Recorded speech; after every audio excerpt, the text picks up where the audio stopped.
He's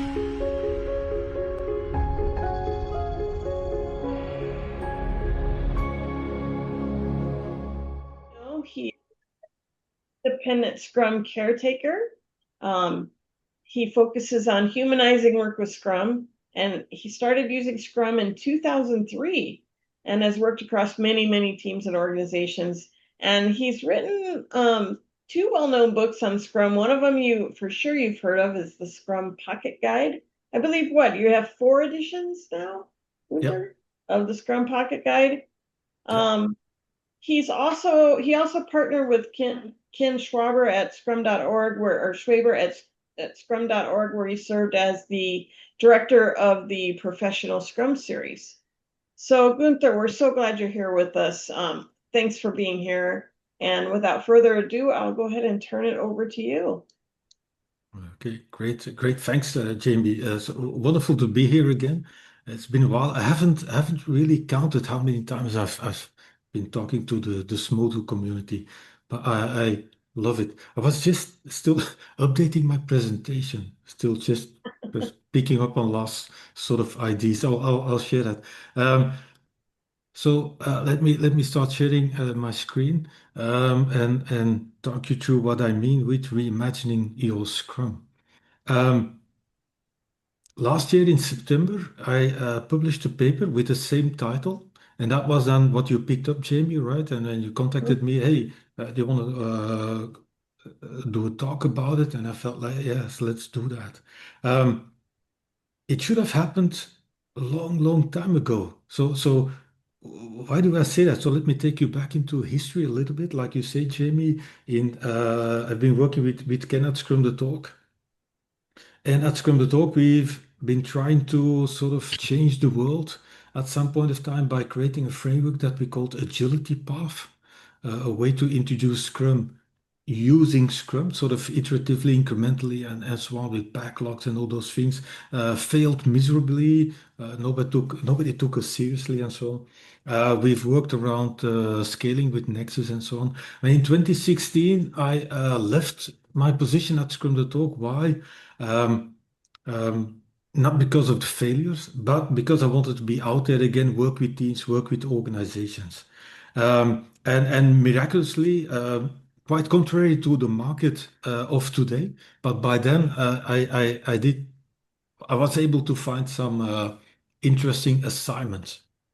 So I started working with companies, both with leadership teams as well as their Scrum teams or development teams, which was sort of a prerequisite for myself because I truly wanted to have an impact. I wanted to make sure that I could sort of cut through all of the layers of an organization, have access to all those people. So, and I visited a number of companies, um, mainly across Europe, um, and at sort of at different scales, meaning from small to medium to some really large companies. With medium, I mean, for instance, like having a couple of hundred people working for them, 300 people, sometimes 400 people. There were companies big like that. And I was astonished by what I found because that was 2016, 2017, 2018. Um, Scrum had been around for so long already by then. I had been doing it indeed, like you say, Jimmy, since 2003. I felt like, how can this still be sort of new and how can this still feel so novel and different for people? But still, it was. I was amazed because all those companies, all their teams, they were all trying to adopt Scrum in one way or another. That was their focus. They wanted to do Scrum. Um, I was not mostly amazed over sort of the lack of understanding of Scrum in a way, but mostly about how they were trying to adopt Scrum. I felt like you're just setting yourself up for failure almost because you want to do old school recipes, copy paste what others are doing, and so on. It just, I was amazed. So, and after a few years in 2019, finally, I gathered all of my thoughts and I recorded a little movie, a couple of minutes only, and wrote a white paper about it. And I called that white paper in that movie The Illusion of Agility. And At the same time, because I'm truly convinced of this idea, I also wrote a blog note about it. In Scrum, inspection without adaptation is pointless. It's futile. That means making observations. We like to do that, by the way, almost bashing people, blaming people, whatever, or saying nasty things about people, establishing things that we don't like, whatever. That's all nice and cool, and that works fine on social media. It's all about negativity, clickbaits, and so on. But it's not helpful. You have to also propose an alternative or a potential solution, a way out. So at the time that I recorded a little movie called Delusion of Agility, I also recorded a little movie that was called Reimagine Your Scrum as sort of a way out of that illusion of agility. But for whatever reason, by then I didn't create a white paper around it. I only created a white paper about the illusion of agility. And I don't know why it took me so long, but finally last year, maybe because I'm mostly out of work, I don't know, maybe I had some time available, but finally last year I gathered all of my thoughts and ideas and I finally published that white paper in September called Reimagine Your Scrum.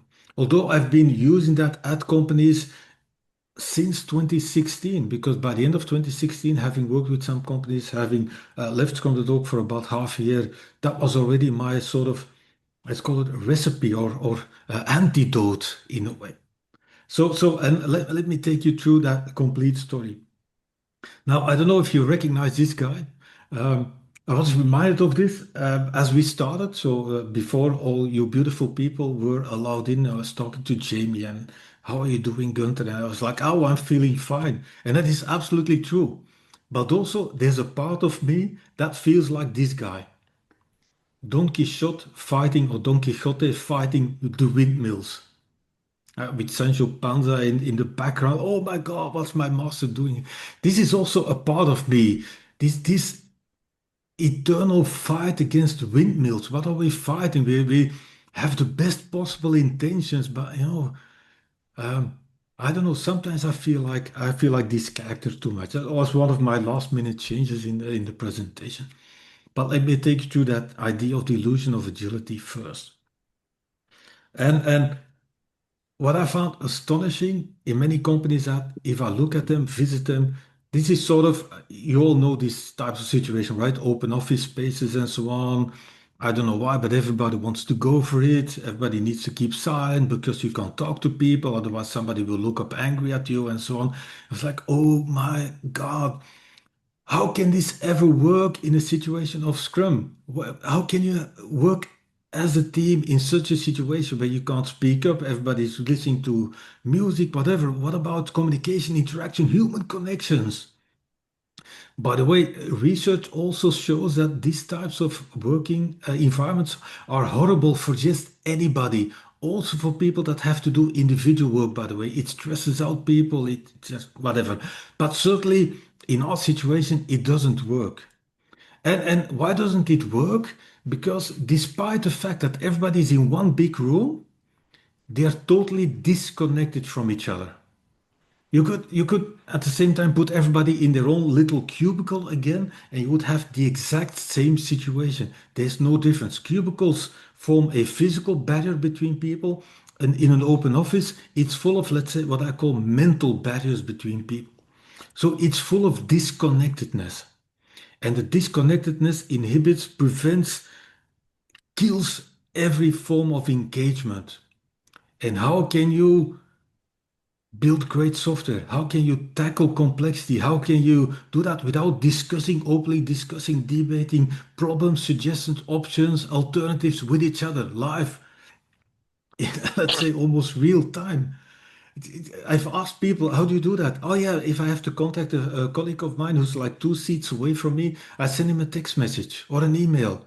I was like, oh my God, how awful is that? I remember the old thing that we called information radiators in a way that was all about radiating information so they don't have to look it up, so that it's as quickly as possible. You get information from one person to another, get it back, and so on. So that was crazy. So in certainly the larger organizations, they have this in place. At one company in the Netherlands, I really raised it as an independent with the CTO of the company. And even he said, oh, sorry, Gunther, can't do anything about it. It's a decision, company decision, and facilities wants to work, whatever. Crazy things. By the way, in the end, the underlying thing about getting all these people together was actually um, budget. It was cost savings, saving on office spaces. That was sort of when I ask questions, five whys, why this, why that, and in the end, you always come up with, yeah, but it's cheaper for the company. Well, it looks cheaper, but I don't think it actually is. So, overall, what I found with all those companies that I was working with is that they are not organized for value. They focus on volume. And this idea of cost cutting, cost saving, is because they work on this, what I call in my book, the industrial mindset. It's about utilization. It's about maximizing resources. It's about reusing people as if they were resources. It's like moving people around from one team to another team, thinking that because we want to sort of optimize how we use them. And that's all about volume. That's about doing more faster at a cheaper cost, producing more units. And that might make sense in a manufacturing environment, but it doesn't in our work.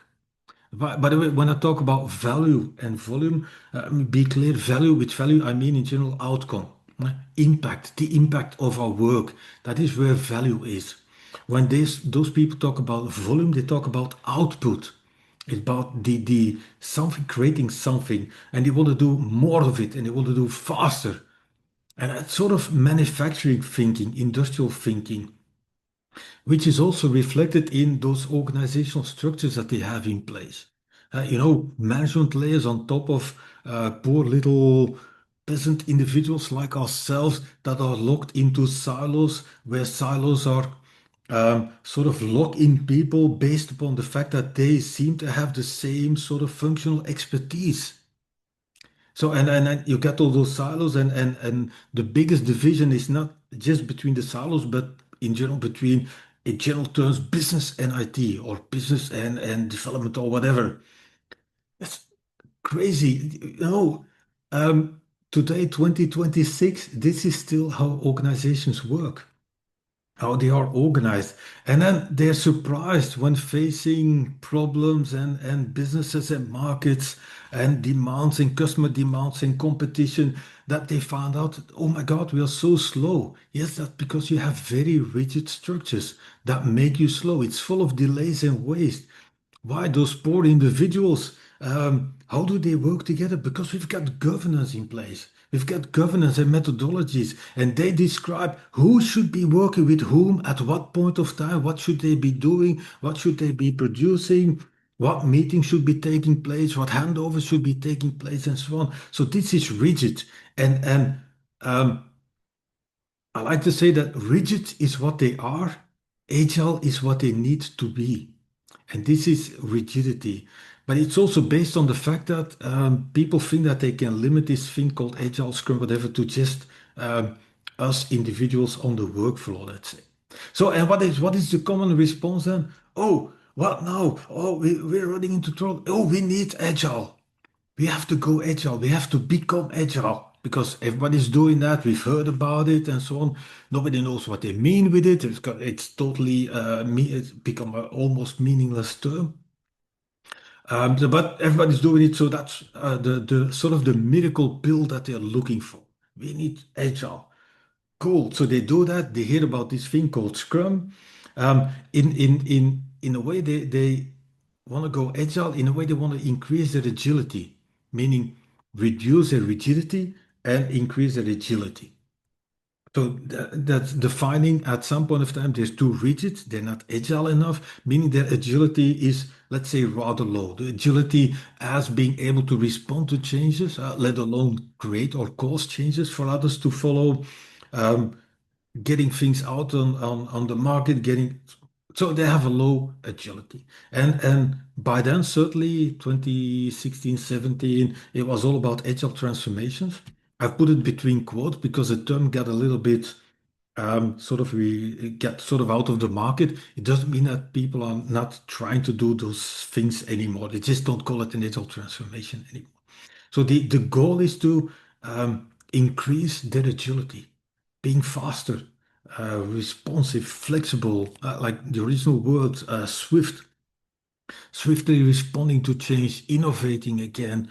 Um, and they go through these agile transformation projects, and by the end, and that's often after several years, companies sometimes 2, 3 to 4 years, they find out, oh my God, at some point of time they wake up and they find out, oh my God, our agility, let's say, is absolutely not what we thought it was. We've invested, we've sent people on trainings, we've formed teams, we've adopted Scrum. We now work in 2 week sprints instead of 6 months phases. We thought we were going to be so much farther than we thought than we actually are. So the actual agility is a lot lower than expected. That's what I call the deflation by reality, following sort of an expression about the illusion of agility. They thought they were building up agility, not really happening. So deflation is sort of based on, it's like a balloon. You've got a balloon and you fill it with air and then you let go for a moment and it just falls flat on the floor. It's what I call the deflation by reality. And when I go to look at those companies and see, okay, how did this come about? It's because they've wanted to do what other people are doing. They wanted to copy paste what others have been doing. I think by then it was still a lot around the Spotify model because ING in the Netherlands had made that they had made beautiful marketing videos about how they have implemented the Spotify model and how much better they were off now and so on. Now I was in touch with people on the work floor and let me say at least that the videos were marketing in the sense that they did not really reflect the situation on the work floor, let's say. But certainly the whole of Europe at least wanted to do Spotify. And they all went for the same. They now started calling the team squads and whatever. And in the end, they just used almost Spotify terms and they just stuck it on people, on departments and so on without fundamentally changing anything. It was a sort of massive, I call it mass production approach. All teams going to the same types of education, all teams having to do the same things, having to apply the same practices. It's like mass production, and it's like they all have to do it in a way too short time span. It's crazy. Following recipes, fixed sort of checklist. Okay, do this now first, A this and B this, and so on. It was sort of the whole idea of agility, I think, was getting totally lost in this mass production copy paste yeah, ID. And that's when I realized, oh my God, they're applying industrial recipes to become agile. It is never going to work. So that's a huge conundrum also, because you want to become agile and you have no idea what it means. That's sort of crazy. That's sort of the idea why I called it reimagining your Scrum as a sort of way out. But that was sort of my finding. And what I missed with those companies is that the hard work, all those times, all that time they spent on training people, imposing people on how they should work, imposing practices, making sure that everybody works in 2 week sprints because that's what Scrum says. And all their sprints have to start and end on the same date. It's like, oh my God, that is like industrializing your Scrum to death. It's taking out all of the openness of Scrum. It's an open framework. It allows you to tune, to tweak your Scrum to your specific context. And the context of a team A building a certain product with a certain technology for a certain user base might be completely different than team B working with different technology, different user base, and so on. So even within companies, multiple diverse manifestations of Scrum are possible and should be possible, but people think, organizations, leadership thinks that everybody has to work in the same way. Crazy, don't get it. But another thing that I noticed at the same time is teams had no team spaces. Look at the open office types of things. Team instability. Team people were being pulled out of their teams all the time and then sent to another team. Oh yeah, we need a great product owner over there now. You've done a great job for the past 2 months. I want you to go from that team to the other team. So no cohesion, no sort of performance, not even sort of minimal functional performance coming out of that because teams were being pulled apart all the time. This meeting culture, so many people in teams that I worked with were being dragged to meetings that had so little or nothing to do with their actual work as part of the team, which is then disturbance for the team. Like it ruins focus, not just for that person, but also for the rest of the team. And people keep imposing delivery deadline pressures on people. You know, the famous iron triangle of software development. Um, Fixing date, scope, budget, and so on. But then you're allowed to deliver that in sprints of 2 weeks. Yeah, but the end thing sort of remains the same. What about intermediate, regular, frequent delivery of value instead of aiming at those things? And then another thing that is for me so important, because I have this very strong focus on the human aspect of things. Um, Layoffs. Um, Removing people from the organization. And how awful is this then to see management leadership abuse terms from Agile and certainly from Lean by labeling people or their activities as waste. Oh, that is waste, or that is not valuable. And they're just giving themselves an excuse to lay off those people. And what I noticed with leadership teams is so they usually have like sometimes they have like big waves of layoffs happening. And by the end of after a certain wave of layoffs, management is convinced that everybody's happy now, everybody's engaged, motivated because the layoffs are over. They're all happy that they're allowed to stay. That doesn't work with people like that. It's a culture of fear.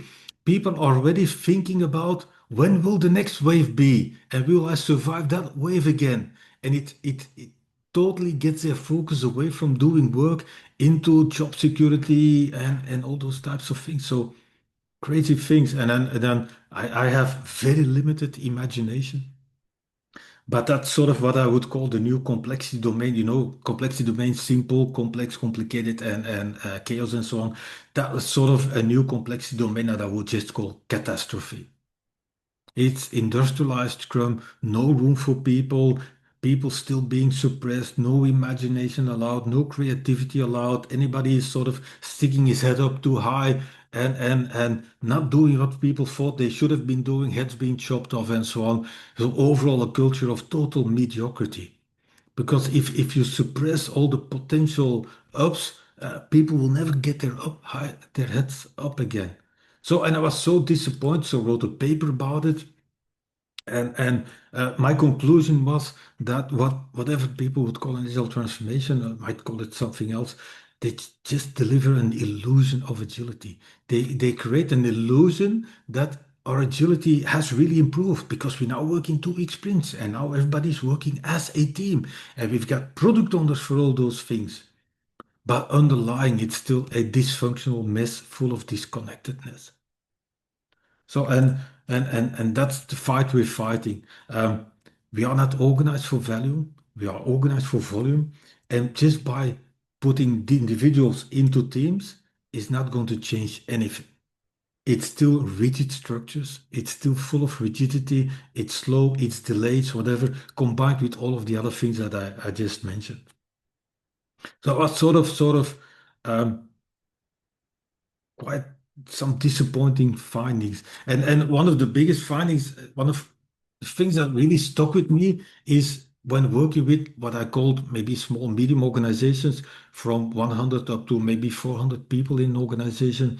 I felt like they're going to be natural agile, right? They're not like big corporations with offices around the world or so. They're going to be like really, they were part of, by the way, of a big international organization, but locally 300 people. I felt they were, well, no, they were full of like old school project management office types of things and methodologies and still stuck into Prince 2 types of thinking. I was like, oh my God.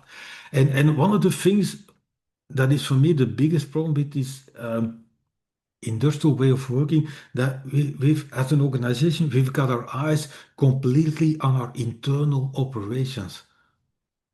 How do people work? How much do they produce? How available are they? How are they utilized as resources and so on? So industrial thinking So it's all about optimizing for that in a way. But it doesn't help if you don't look beyond the borders or the boundaries of your organization to your users, to the market, to your market position, and so on. So this is not working for complex creative work. Not in the least the fact that all those highly trained, skilled, educated software development professionals and all the other people around are being treated like mindless workers. It's crazy how so many people within organizations think they know better how to create software. So we hire people to do that job, and then leadership steps in and says, "Yeah, yeah, we hired you for that, but it can only take so much time." But I thought it was sort of my expertise, sort of crazy things happening. But my conclusion, at least from a lot of those things, is the illusion of agility. One of the reasons is also why that organizations try to limit it, let's say, to the team level. And you know what? More agile teams, just forming individuals into teams, calling that teams, because that's also like not really teams in my view. But it does not make a more agile organization. The organization is too rigid. So, like I said, inspection without adaptation, pointless in Scrum. So I wanted to help people think about better ways of working. So already by then, by the end of 2016, I formulated this thing called Reimagine Your Scrum. Why? To firm up your agility, to create at least a sound basis upon which you can grow and develop again. And let's agree, one of the things I said is just combining individuals. Sometimes I don't know how that happens, sort of, sometimes it feels almost randomly. Getting people to sort of get together and calling that a team often leads to just little micro teams, often locked within those same silos, having the same disconnectedness as they used to have as individuals. The only difference for me is that I've used that metaphor already. Before that, you had all those individuals running around like headless chickens throughout the organization.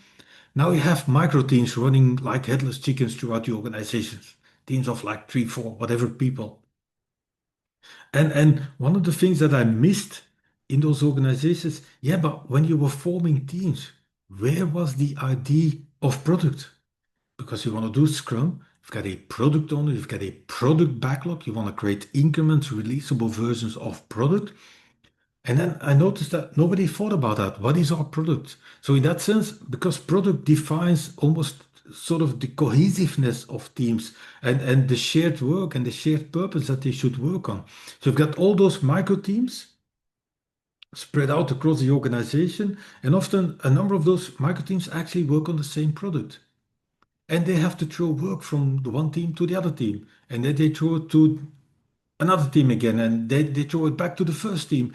So it's full of handovers, and nobody's minding the overarching product.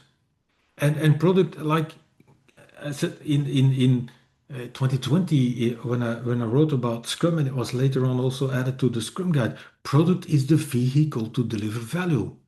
Well, product is actually important. So they didn't think about that, and that is important.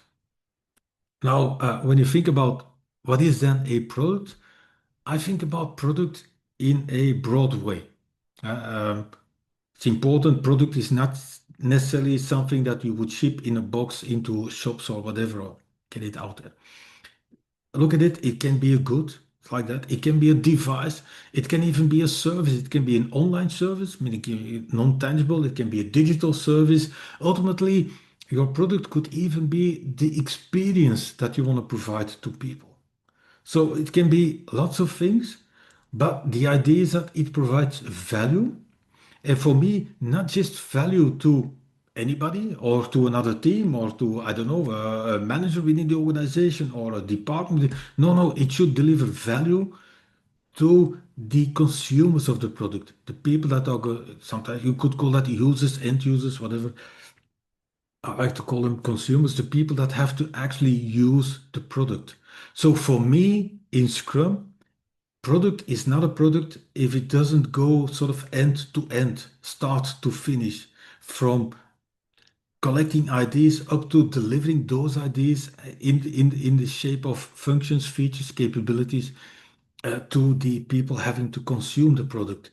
Because in the meantime, there's been some evolutions I notice in the world, and the idea of product is becoming more and more accepted and even embraced.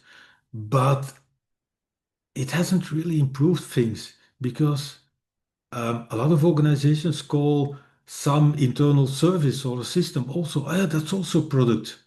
It doesn't really change because if you got I'm talking about the end product, the total product. That should be product, and that should be the basis or the foundation, whatever you want to call it, the basis around which you should organize your Scrum. So that is reimagine your Scrum. The first step, know your product.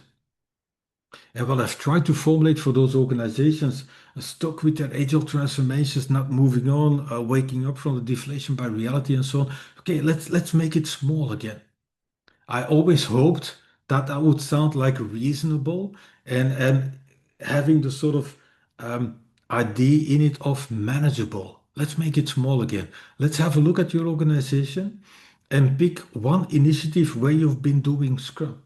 And for that initiative only, let's have a look at what is the actual product that these people, that team, or maybe multiple teams, often one team, that they're working on. So let's start there. And product is important because product defines what it means to get releasable, to create releasable output of it, increments. And that means, oh yeah, if you want to be able to produce something of releasable quality for this product, that means, oh yeah, we have to do this and this and this, all those things. And that means that all those abilities, all those skills need to be in your team, which in general is not in the team as they exist. So that is important because product should define your definition to done. What does it mean to produce a done version of this product? What does that entangle? What sort of people do we need? What skills, what expertise, what talents do we need? And those talents, those skills should be in your team. So starting with product, really important. If the product ends up being a really big product, let's try to slice it. Let's find a part of the product that we can work on for the time being. But I want that product to still be serving those end users, what I call those consumers. So know your product. That's the first step of reimagining your Scrum. And then let's see where we can take it for that. And I call it reboot your Scrum, reset your Scrum, or reimagine your Scrum. But for that selected product or that selected product slice only. I have no intention to go to that mass production thinking again. Let's look up one team. Let's see what is the real product. Let's clearly identify and define what the product is. And let's see what sort of skills and expertise do we need in the team. And then let's restart, reboot our Scrum or your Scrum upon that selected product. Meaning, let's make sure that there's one product backlog. One product backlog owned and managed by one product owner, but an owner of the product, not some subpart or subsystem or a component. No, no, really the product that we have identified. Let's have a look at who is the best placed person to manage that product. In most organizations, I've made explicit, I would prefer that person to be from the business side of the organization, somebody who's closer at least to the end users and all of the product management work that it might entangle. So just as a way to sort of transcend that big gap between business and IT, let's identify the product and let's start with a product owner from the business and having a team or a developers in place and a scrum master and so on. And then help those people. Please, as leadership, help them, facilitate them. Make sure they have the tools, make sure they have the infrastructure, make sure that they have a dedicated workspace, make sure that they have authorizations to access systems and so on. I don't know, whatever you can think of, access to testing data, whatever. Make sure that they can do their job. So you've got all that expertise now together. Let's make sure that they can do their job. And then start releasing what I called creating sashimi releases, tasty slices of sushi or sashimi. Make sure that we create sashimi releases in no more than a sprint's time. Let's make sure that we do that via. I'm sort of for the people that don't have a software development background. I know I'm using a lot of software development terms, sort of hoping that it makes sense at least for some people. Um, Make sure that you do that through environments, a pipeline, whatever that is being controlled by the team itself, not by an external department, the release department, whatever, by the team itself.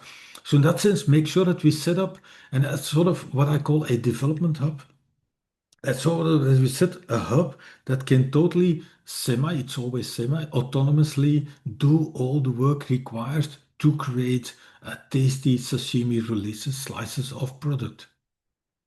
And let's learn from that. Let's do that for a number of sprints. Yeah? But the difficulty in this way of working is picturing this within the organization. Yeah, but how does it that work? And the problem is the following. So we agree what they call teams is not what I would call teams. The problem is that governance should not define how people should work together. That should be the product. They should be working together on a product and then organizing themselves for that. You don't need all those big, whatever, bureaucratic procedures and whatever for that in place. You need to have a product that is focused, that is reaching your end users, your consumers. In general, they're outside of the company, but even if it's an internal product and you build it for people within the organization, still treat them as if they were external. So they're in the first place consumers, and only in the second place they are now colleagues. Make sure you have a product owner. Make sure you have all of the skills needed to actually create releasable increments of that product. And that's probably not going to be just IT skills, because that's how a lot of organizations start. No, no, also look at potential business skills that you need. I don't know, business analysts, functional analysts, sometimes writers, people that make sure that they are having somebody to facilitate them, to case them, to guide them through that change and so on. And this is then a team and therefore a Scrum development zone. That means I've called it a zone because it's something maybe virtual that you create within the organization. You pull people out of their silos and you bring them together around a product as one or multiple Scrum teams. But that sounds easy, but it seems to be very difficult because it means that um, it seems you're pulling people away from hierarchy and managers and department heads and so on, and they don't like that. They feel like, no, no, no, I need to be able to control my people because I'm expected to do that or I'm accountable for that and I have to keep control of them. I want to make sure that my people are used optimally, meaning that I decide where they should be working at one point of time.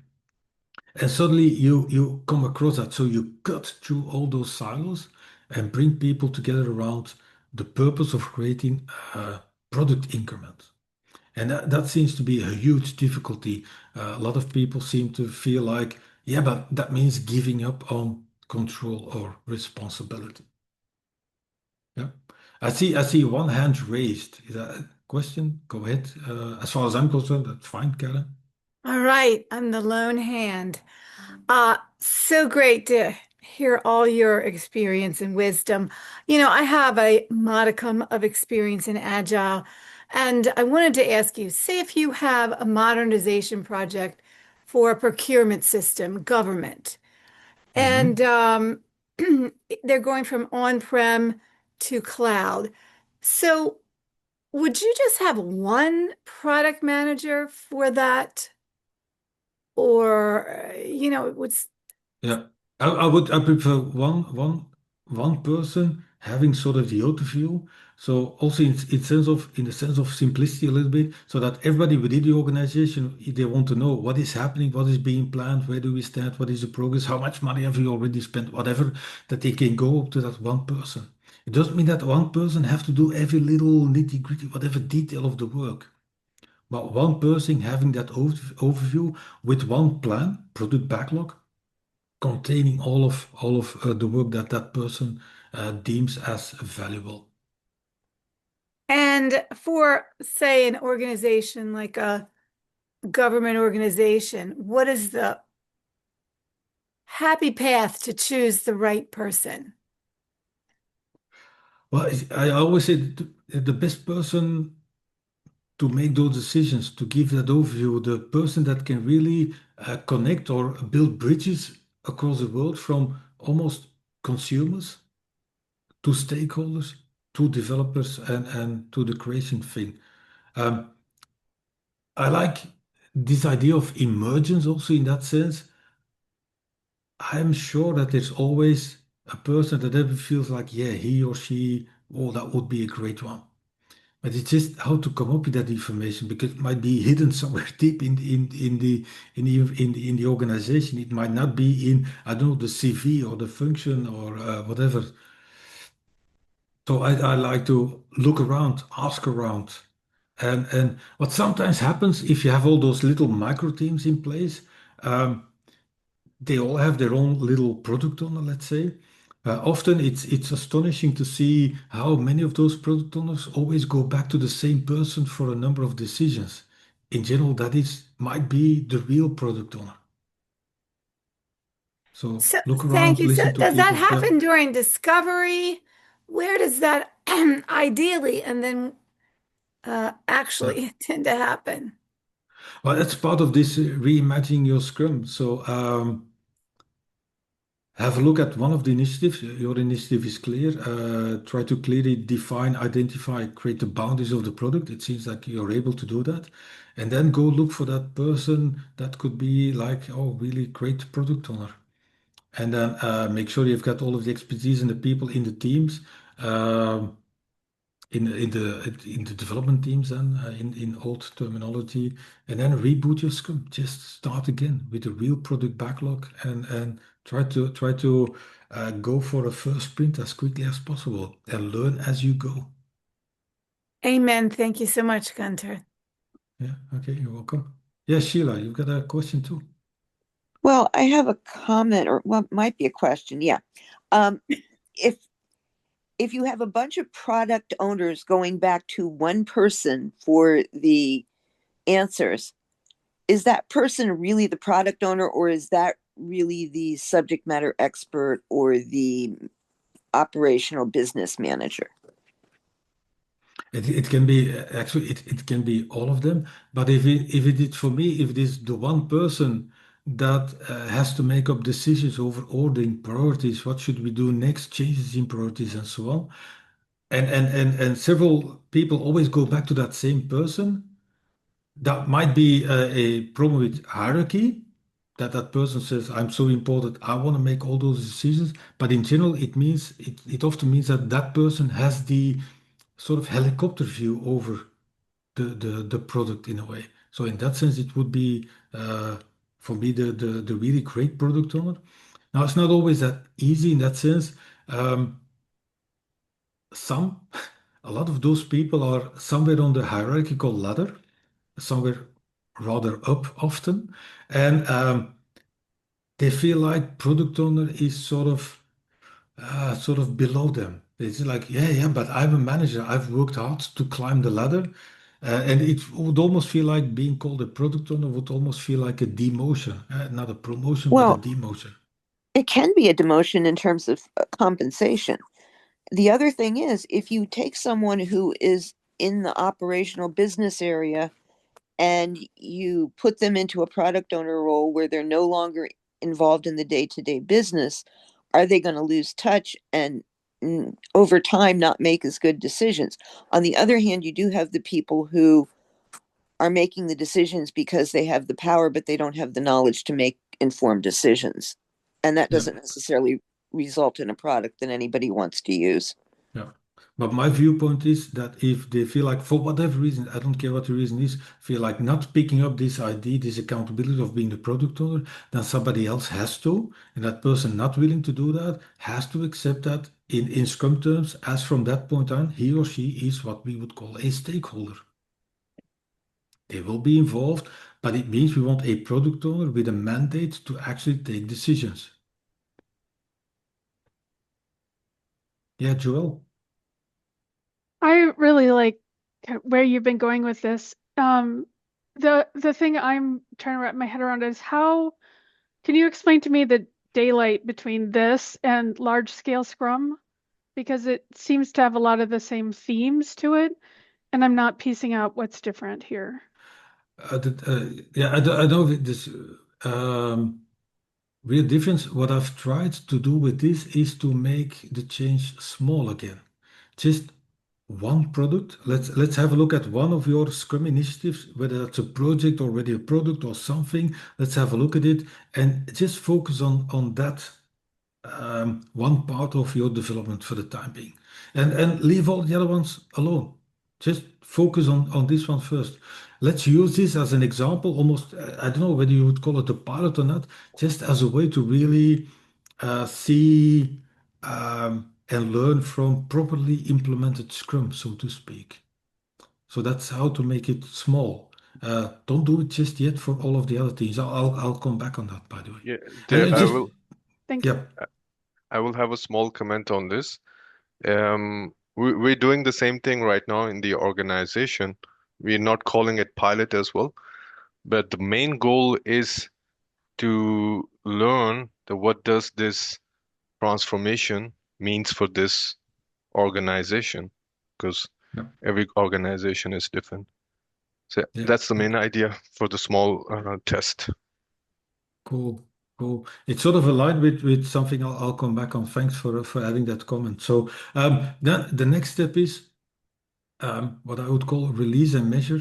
So actually release those slices, measure your impact, measure your satisfaction, measure the outcome of your work, and then gradually expand, improve your current Scrum Development Hub, and start thinking after a while, start about doing the same for the next initiative. Learn again, let them learn from each other, and the next initiative, until at some point of time, all of your development is moved towards what I would call development hubs, semi-autonomous units, entities within the organization. And what is important about this, again, inspection adaptation thing, is that the source of inspection is value. Are you delivering value? It's not about how many features, it's about are you building the features that people appreciate, that people want, that people find useful, and measuring that. And this goes back then a long time ago, Scrum Talk agility path, which later was um, sort of evolved into evidence-based management by Scrum Talk. So measure your value, measure the value you're having. So, and that is an important step to shift your focus from output, the increment with the features that you created, towards outcome, meaning the appreciation of your users over the increment that you have created. And that's important because based upon that, sort of in line with what you said, Dan, that's about learning. Are we doing the right stuff? Inspection. And then the adaptation is, do we need other skills? Do we need more skills? Do we need more people? Do we need different practices? Whatever do we need to change? How can we optimize our Scrum development zone to deliver more value in the future by learning and adapting? And while doing so, and that's certainly what you pointed, I think, to Dan, because by doing this, you will have an impact. You will, let me say it like that, you will get into conflict with a lot of existing procedures within the organization. It's about how you fund initiatives, how do you do financing, how do you do old school term resource allocation, HR procedures, how do you review people, how do you incentivize people, how do you work with other departments, product management people, sales people, marketing people, you name it. You will run into that. That's also the idea of making it small so that you don't run into those challenges for all of your teams over a limited span of time. The problem with this again is one problem picturing teams in the organization when cutting through those silos. Another thing is that this is about this is where you enter organizational change, the organizational change domain. This is what a lot of companies want to avoid or resist doing by limiting Agile and Scrum to the team level. Because we don't want to change this. We just want to build Scrum the way we did, build stuff the way we did, but now just with Scrum instead of. So, and that brings us to the next problem. It's not just when people go through whatever they call agile transformation. It's not just the lack of identifying the product, but it's also the, let's say, the lack of courage almost to touch organizational structures, which is crazy because you can't properly introduce Scrum without having an impact on that. And although in Scrum we don't say how an organization should look like, um, we do say that the organization will be impacted. And this is from that old paper, 1986, the new product development game. Already by then, Taikochi and Onaka found out in the companies that were doing a way of development that they baptized as Scrum.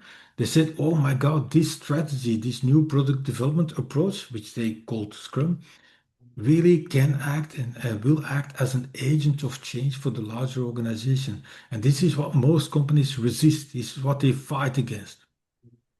We don't want to change the organization. So that's why I say take it step by step by step, so that for one development, Scrum development zone or development hub, you start running into that, you start figure out how can we do funding better? How should we work with people? How should we, it's a way, how should we respect self-organization more?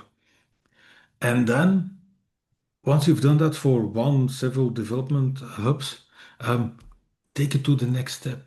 Add skills to your development hub to become what I call a product hub. And that means within your organization, next to your development hub, you've got stakeholders.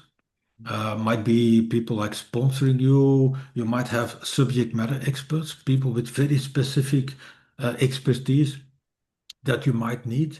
And rather than keeping them almost as at a distance, working with them as development teams, I want them to be part of a new organizational unit, meaning an organizational entity that is completely focused around the product and not just development of the product, but all aspects that are needed to manage the product: sales, marketing, communication, the finance, legal aspects, and so on.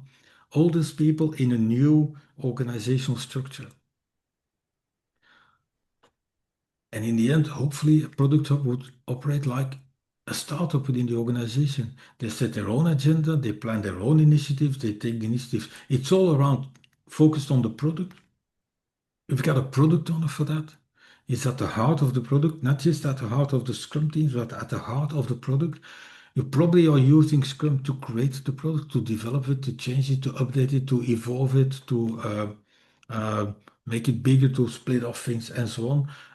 I'm not saying that everybody has to follow the Scrum process. The developers, the creation people probably do.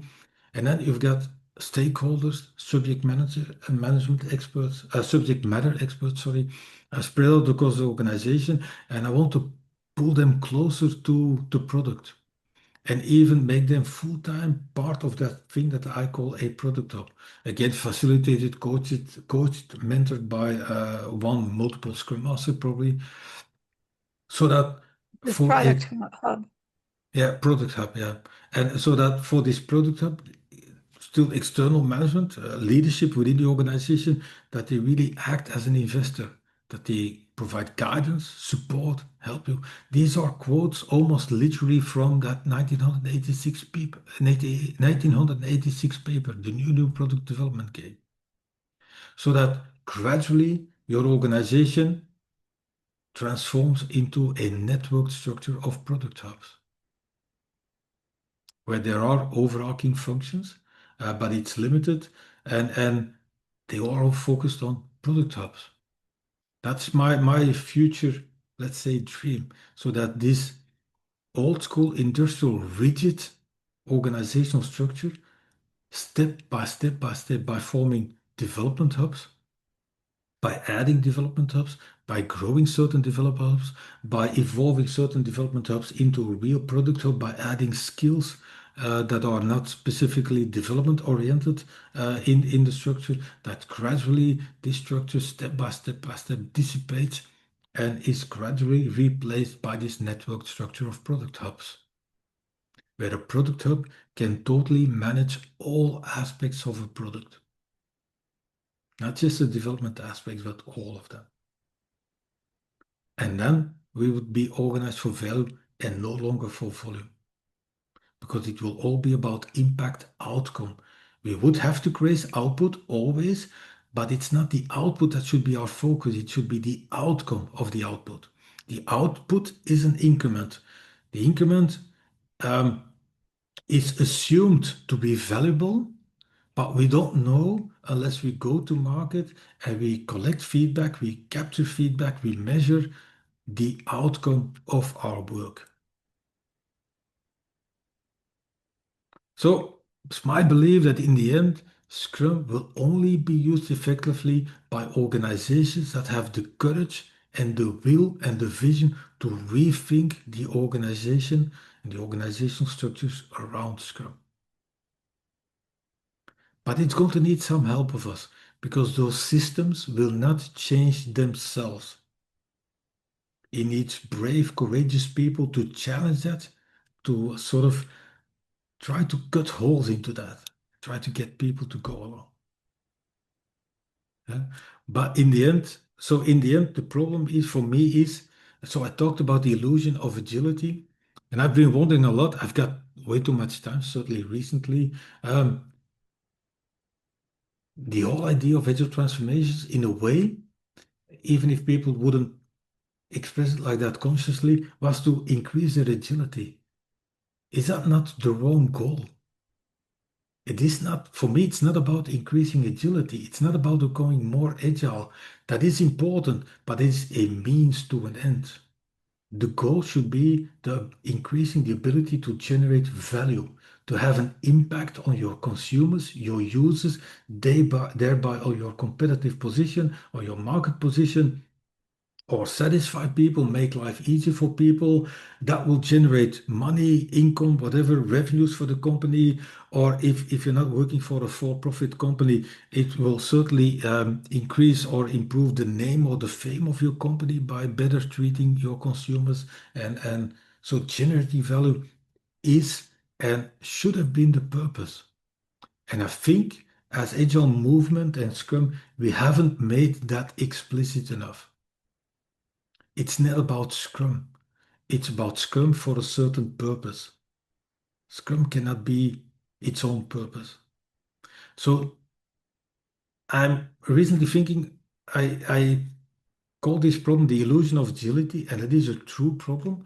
But the problem, the bigger problem underlying that or overarching that, whatever you want to call it, is the illusion of striving for agility.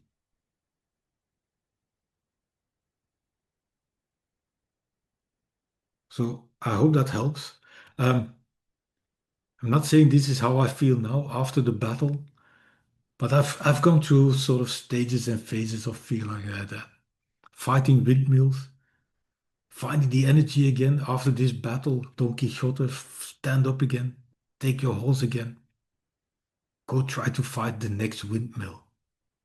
So I don't know, sometimes I don't know where I get the energy from, but was the whole idea behind reimagining your Scrum? It was focused a lot on this idea of know your product, reboot your Scrum, start releasing valuable, potentially valuable increments of your product. That was sort of at the heart of it. It's also at the heart of the paper.